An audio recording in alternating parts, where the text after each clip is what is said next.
সারদা কাণ্ডে আজ রায় ঘোষণা করল না সুপ্রিম কোর্ট। সারদা কেলেঙ্কারির তদন্ত শেষ পর্যন্ত সিবিআই এর হাতে যায় কিনা সেই ক্লাইম্যাক্স জানতে আজ গোটা দেশের নজর ছিল দেশের শীর্ষ আদালতের ডিভিশন বেঞ্চের রায়ের উপর। কিন্তু ওড়িশার চিটফান্ড সংক্রান্ত মামলার শুনানি আজ হলেও সারদা মামলার ক্ষেত্রে কোনো রায় জানালো না সুপ্রিম কোর্ট।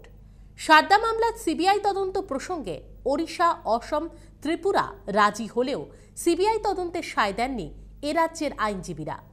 পশ্চিমবঙ্গের পক্ষ থেকে জানানো হয়েছে, ভিন রাজ্যে সারদা মামলায় সিবিআই তদন্তে তাঁদের আপত্তি না থাকলেও পশ্চিমবঙ্গের সব সারদা মামলার তদন্ত করুক সিটি। রাজ্যের আইনজীবী এক্ষেত্রে যুক্তি দেন, সিটের তদন্তের পাশাপাশি শ্যামল সেন কমিশনের তত্ত্বাবধানে ক্ষতিগ্রস্তদের টাকা ফেরানোর কাজ চলছে। পশ্চিমবঙ্গ সরকার 500 কোটি টাকার তহবিলও গড়েছে।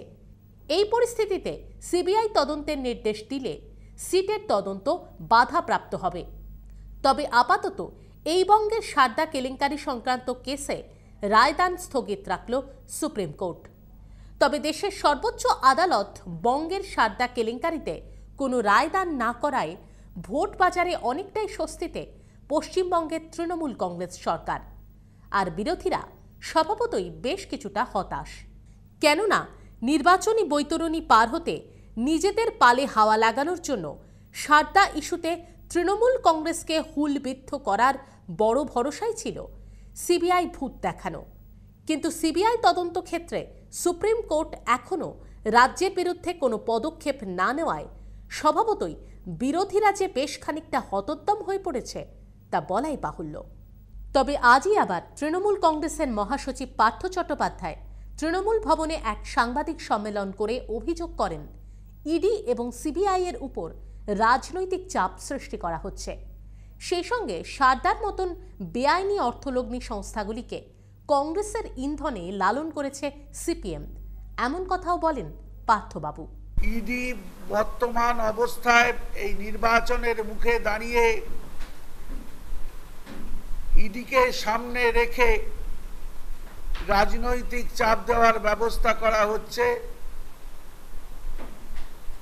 ফলতই রাজ্যের সাধারণ মানুষের কাছে প্রশ্ন জাগতেই পারে যে তারা রাজনৈতিক চাপের কাছে নতি স্বীকার করছেন কিনা।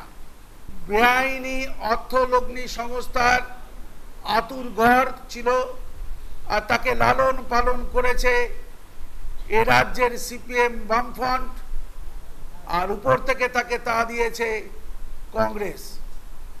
আমি সর্বপ্রথম বলি যে তাদের যে স্থাবর অস্থাবর সম্পত্তি সিপিএম এর আছে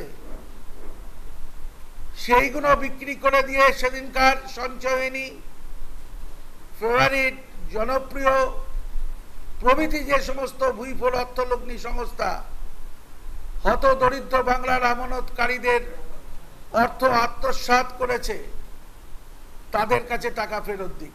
তবে সবকিছুর শেষে এ রাজ্যের সারদা কেসে সুপ্রিম কোর্ট পরবর্তীতে কি রায় দেন তার দিকেই চোখ থাকবে আম জনতার। Bureau report, CTVN plus.